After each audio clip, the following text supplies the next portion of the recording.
Hey you guys, how you doing? I'm Yalek, and in this video, I'm going to be talking about this new task force a little bit. Started a 5-man. We're calling ourselves the DTs.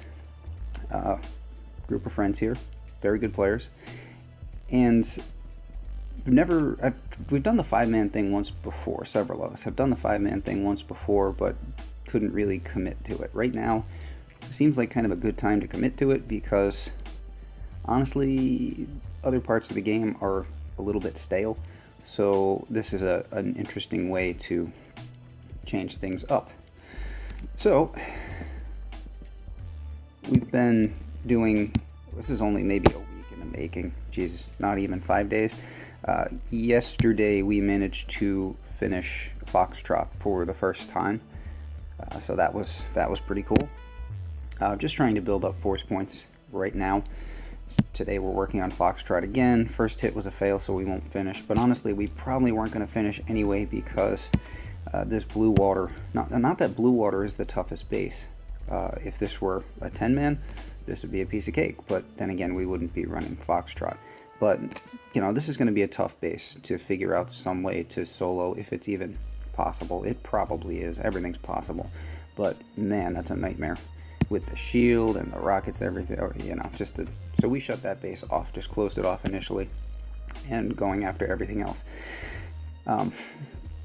which is just kind of one of the things you have to do. You figure out what you can achieve and what you can't achieve. Anyway, not being sure what I could achieve, I took on Assembly just now, and this is not by any means the prettiest of hits, but it's the first time I've taken down Assembly. Assembly and Complex are two bases that just give me the willies. I hate them so much. So I've never actually beaten an Assembly before, and I probably wouldn't even have tried this except for the tribes, because we have the 50% smoke reduction cost, and then our cost reduction, get that backwards, and then we have the 50% GBE bonus. So I'm at 270% GBE with only 5 statues. But anyway, this required a full light up because, and I just wanted to be safe, just to be sure. Didn't want to get up there.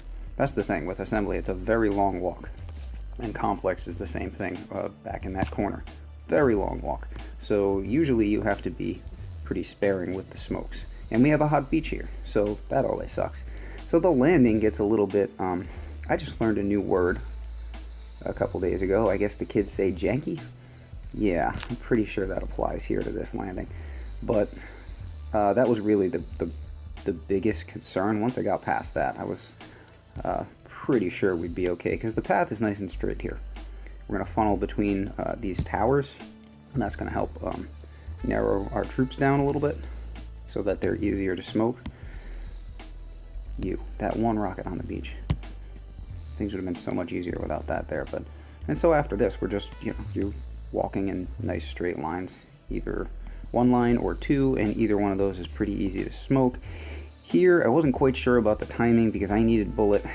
I probably should have been a little quicker on that because I needed Bullitt to be out front here. And one girl's just gonna wander out of smoke completely over there. And, yeah, shock bullet. So that's the other thing, is I don't think I've ever pulled off one of these hits in an operation. First of all, not Assembly, and second of all, I don't know that I've ever pulled off one of those shock type hits where you shock bullet and you see the core melting quickly, because, oh, we also have 50% plus 50% Zooka damage. So, and this is only Foxtrot, but look how much extra GBE there was there. I guess I went a little bit overboard with the full light up, but better safe than sorry, and better to have the base down than not. Yeah, I don't think I've ever managed one of those bullet shock type hits. Actually, oddly enough, did a pretty good one once on blue water with the other 5-man, now that I think about it, but the base didn't actually end up going down. The next guy was able to finish it because it was worth it for the force points, but didn't quite get it down. So I guess the upshot of all this is that these tribes, as I've said, are insane, and they allow for many things that would not be possible otherwise. So I did a video this morning, my first successful raid on a 2-shield ice base, not barding out one of the shields, just using my warriors and running to both and taking them out manually with warriors and then taking down the HQ. A lot of experimentation like that is possible right now because there's so much extra tolerance built into the game with these tribes. So get out there, do weird stuff, have fun, and let me know what you find. Anyway, like the video, thumbs up, all that. Thanks for watching.